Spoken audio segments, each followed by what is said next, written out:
keyakinan agamanya. Kebetulan pasien ini beragama Muslim, jadi kami menggunakan fatwa MUI.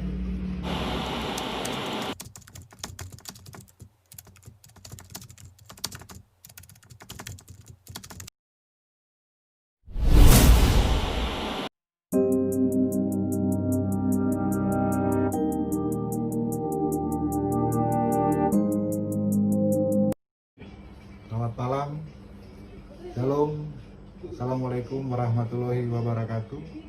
Salam sejahtera bagi kita sekalian.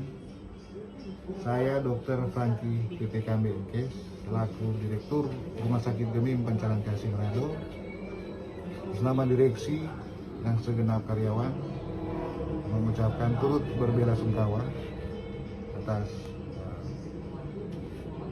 kematian dan kepergian almarhum yang meninggal di rumah sakit kami pada siang hari tadi. Mengenai berita viral yang beredar di masyarakat melalui media sosial, setelah kami berdiskusi dan berkonsultasi dengan Ketua Gugus Tugas Kota Manado, dalam hal ini Bapak Wali Kota Manado, Bapak Dr. GSBL, kami disarankan untuk memberikan klarifikasi. Setiap pasien yang masuk di Rumah Sakit Gemim Pancaran Kasih, ODP, PDP, dan COVID-19 terkonfirmasi, pada saat masuk itu langsung kami notifikasi ke Dinas Kesehatan Kota Manado oleh gugus tugas dan Dinas Kesehatan Provinsi oleh gugus tugas di Provinsi Sulawesi Utara. Dan selama dalam penanganan dan perawatan, apabila pasien ini meninggal, kami juga harus menotifikasi atau memberitahukan ke gugus tugas Dinas Kesehatan, gugus tugas Kota Manado, dalam hal ini Dinas Kesehatan Manado, dan gugus tugas Provinsi Sulawesi Utara, dalam hal ini Dinas Kesehatan Provinsi Sulawesi Utara.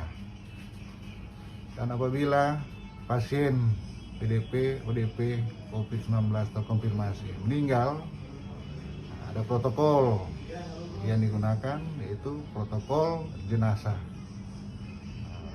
pasien COVID-19 karena dalam keadaan wabah. Jadi harus menggunakan protokol jenazah COVID-19. Di rumah sakit kami ada yang meninggal beragama Kristen Protestan, ada yang beragama Kristen Katolik, ada yang beragama Muslim, ada yang Buddha, Hindu.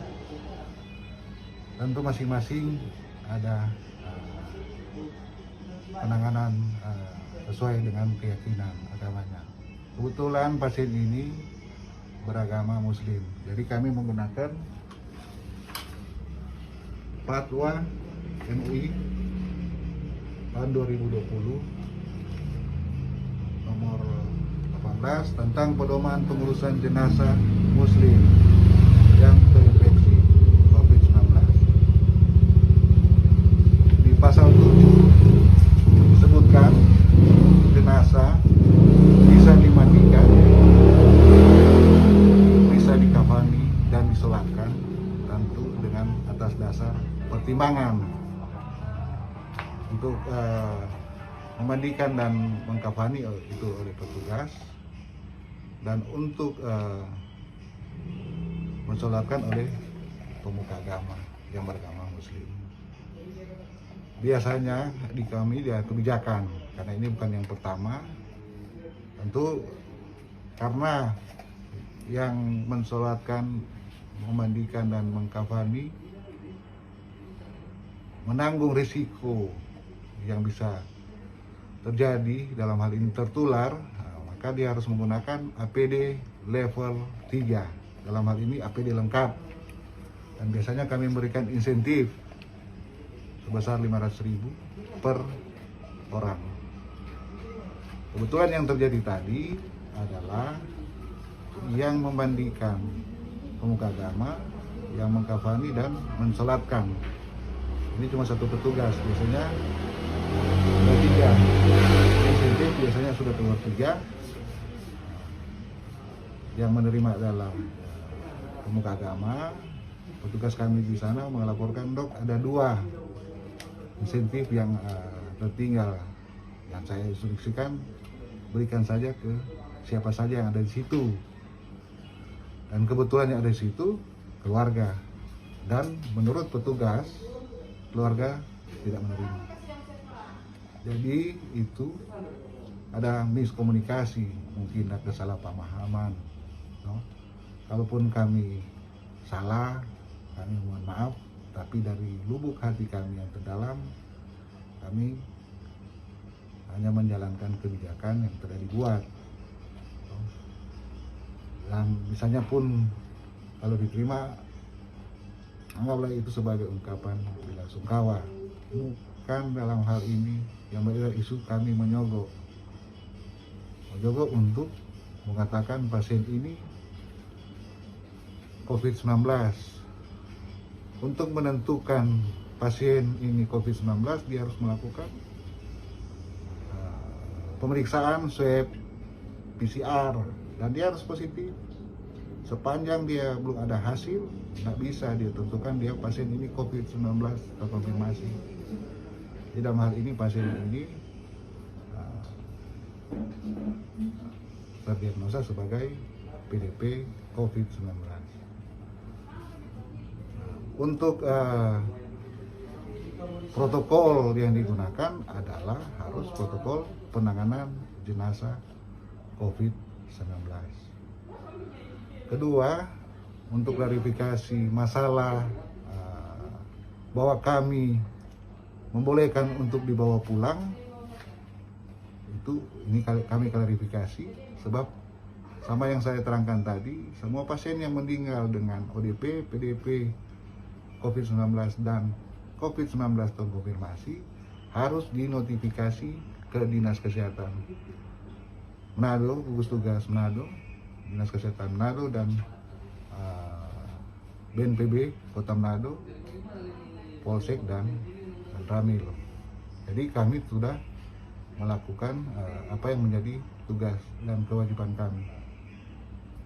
Yang menjadi tugas dan kewajiban kami adalah menangani dan melaksanakan apa yang menjadi protokol. Prinsip kami adalah menjalankan tugas dan menunaikan misi kemanusiaan tenaga kesehatan kami.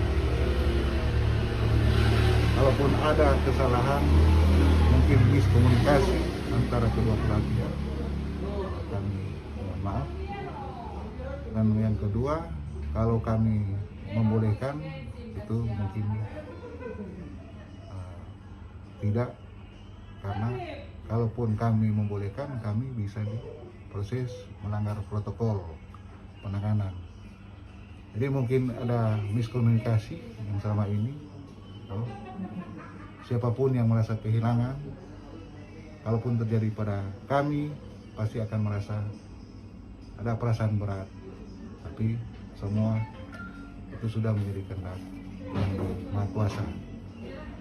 Di atas nama direksi dan segenap karyawan, dan atas usul dan saran dari Ketua Gugus Tugas Kota Manado, dalam hal ini Bapak Wali Kota Manado, Provinsi Sulawesi Utara, kami telah memberikan klarifikasi dan kami mengucapkan terima kasih kepada keluarga dan pasien-pasien yang sudah menggunakan